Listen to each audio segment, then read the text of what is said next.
Good morning वानी। तुम्हारा और राहुल का क्या मैटर है? वानी अभी अभी उठी ही थी कि उसके घर पर सेजल आ गई। उठते ही राहुल का नाम सुनकर वानी असहज हो गई थी। मैटर मतलब? हमारा क्या मैटर होगा? काम्या ने बताया कि तुमने राहुल का नंबर मांगा था। तुम तो कह रही थी तुम उसे नहीं जानती हो। वानी सेजल से अपनी सारी पर्सनल बातें शेयर करती थी। उसने साफ साफ बताना ही सही समझा। देख सेजल, मैंने नंबर इसलिए मांगा ताकि मुझे जब उसका मैसेज आए तब मुझे झटका ना लगे। तू तो जानती है यार, मैं तुझसे कुछ नहीं छिपाती हूँ। मुझे कुछ तो अजीब सा हुआ था राहुल को देखकर। मुझे तो याद भी नहीं है काम्या ने मुझे 2 साल पहले कब राहुल से मिलवाया था। मैं समझ सकती हूँ। अच्छा ये बता, राहुल का मैसेज आया? वानी ने फोन सेजल के हाथ में दे दिया। हाँ, मैं फोन करके राहुल को पूछने ही वाली थी कि उसने मेरा नंबर क्यों मांगा, लेकिन उससे पहले ही उसी का मैसेज आ गया। मुझे कुछ समझ नहीं आ रहा, मैं उससे क्या बात करूं? तू नॉर्मल रह, नॉर्मल बात कर। इतना ज्यादा क्यों सोच रही है? ठीक है, मैं अभी उसे मैसेज करती हूँ और सब क्लियर करती हूँ। वानी ने फोन लिया और राहुल को जवाब टाइप करने लग गई। My trip was good, thank you. हो गया। वानी का फोन बजने लगा। उसने देखा कि राहुल का फोन आ रहा है। वानी को समझ में नहीं आया कि वो क्या करे। उठा ना, बात कर, डर क्यों रही है? वानी अपने आप को संभाल कर नॉर्मल करती है और फोन उठाती है। हेलो। हे, हेलो वानी, हाउ आर यू? राहुल की आवाज सुनकर वानी की दिल की धड़कन तेज होने लगी थी। I am good, thank you. So, done with your breakfast, huh? या आई मीन नहीं, अभी बाकी है। आई वॉन्टेड टू आस्क कि तुमने काम्या से मेरा नंबर क्यों लिया? बस ऐसे ही। वानी ये जवाब सुनकर और ज्यादा गुस्सा और कंफ्यूज हो गई। उसे समझ में नहीं आ रहा था कि अब वो क्या बात करे। Okay, then bye.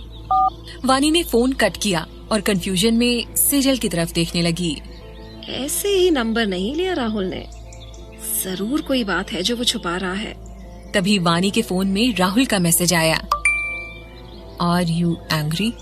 वानी ने लिखा नो। यार, मुझे ये राहुल के चैप्टर को अभी बंद करना है। पता नहीं क्यों काम्या ने मेरा नंबर इसे दे दिया। राहुल काम्या का पुराना बॉस है। पिछले 1 साल से वो मुंबई में है। Whatever। तभी राहुल का मैसेज आता है। Let's go for lunch. I'll pick you up at 12:30. हिम्मत देखी इसकी, दूसरे मैसेज में ही लंच के लिए पूछ लिया। बातों को ज्यादा कॉम्प्लिकेटेड मत करो वानी। अगर बुला रहा है तो जाओ और बैठकर आराम से बात करो। फिर वो 2 साल पहले कहाँ मिले थे ये भी पूछ लेना। सेजल, मैं उसे जानती तक नहीं हूँ यार, सीधा लंच पर। मिलेगी तभी तो जानेगी। और वैसे भी मैंने तुझे गाड़ी में उस दिन ब्लश करते हुए देखा था। तो अभी ज्यादा नखरे मत कर, हाँ? और चुपचाप लंच पर जा। वैसे लड़का हॉट है राहुल। Just shut up. मुझे बस वो अट्रैक्टिव लगा था और कुछ नहीं। तो जाना लंच पर, इसमें क्या बुराई है? तू कह रही है तो जाती हूँ। वानी ने फोन लिया और राहुल के मैसेज का जवाब दिया। ओके, तुरंत राहुल का जवाब भी आ गया था। ग्रेट। सेजल, प्लीज काम्या को इस बारे में कुछ मत बताना। Trust me. चल मैं निकलती हूँ, तेरे लंच का भी टाइम होने वाला है। सेजल चली गई।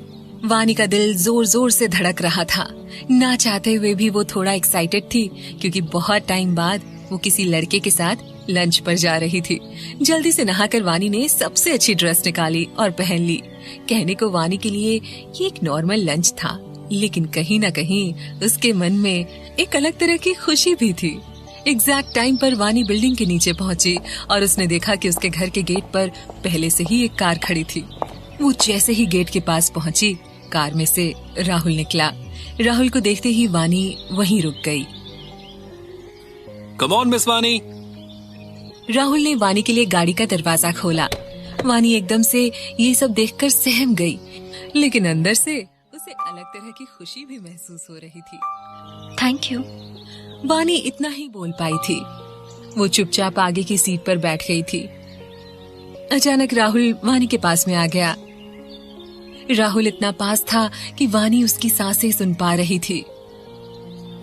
Seat belt. वानी को अचानक ख्याल आया कि राहुल उसका सीट बेल्ट लगाने के लिए आगे आया था। वानी ने अपने आप को संभाला और सीट बेल्ट लगा लिया। हाँ। रेस्टोरेंट तक पहुंचने तक वानी की सांसें नॉर्मल नहीं हुई। वानी एक शब्द भी नहीं बोल पाई। दोनों रेस्टोरेंट पहुंच गए थे। वानी, तुम इतना डरी हुई क्यों लग रही हो? क्या मैंने तुम्हें किडनैप किया है? हाँ? नहीं, वो क्या वो? साउथ इंडियन, मुझे साउथ इंडियन खाना है, मैं ऑर्डर करती हूँ। अरे खाना तो आ जाएगा यार। I mean, is everything okay? वानी ने सोचा ये सही समय है सारी बात पूछने का। उसने हिम्मत जुटाई और पूछ लिया, वो तुमने मेरा नंबर क्यों मांगा था और 2 साल पहले हम कहाँ मिले थे? मुझे कुछ याद नहीं है। I am sorry. अरे वो हम एक ऑफिस पार्टी में थे, वहाँ काम्या ने तुमसे मिलवाया था मुझे। हमने साथ में डिनर भी किया था, याद नहीं है? वानी याद करने की कोशिश करने लगी लेकिन याद नहीं आया। ठीक है, और नंबर? सच सच बताओ। ठीक है, काम्या ने मुझे बताया कि तुम मुझे पसंद करती हो। What the hell? Yes, Kamya ने बताया कि तुम मुझसे बात करना चाहती हो। उसने मुझे तुम्हारा पास्ट भी बताया था, तो मुझे लगा कि जब छुट्टियां खत्म करके आओगी तो बात करूंगा। वानी का गुस्सा अब 7वें आसमान पर था। उसे काम्या पर गुस्सा आ रहा था कि काम्या उसके पास्ट के बारे में कैसे किसी को भी बता सकती है। ये उसका पर्सनल सीक्रेट था जिसके बारे में सेजल और काम्या को ही पता था। और उसने काम्या को कभी नहीं कहा था कि वो राहुल को पसंद करती है। फिर उसने झूठ क्यों बोला? वानी बहुत गुस्से में थी और ये सब बातें वानी के दिमाग में घूम रही थी। काम्या ने राहुल को इतना सब झूठ क्यों कहा? क्या था वानी का पास्ट जो वो राहुल को नहीं बताना चाहती थी? किस मोड़ पर पहुंचेगी राहुल और वानी की पहली लंच डेट?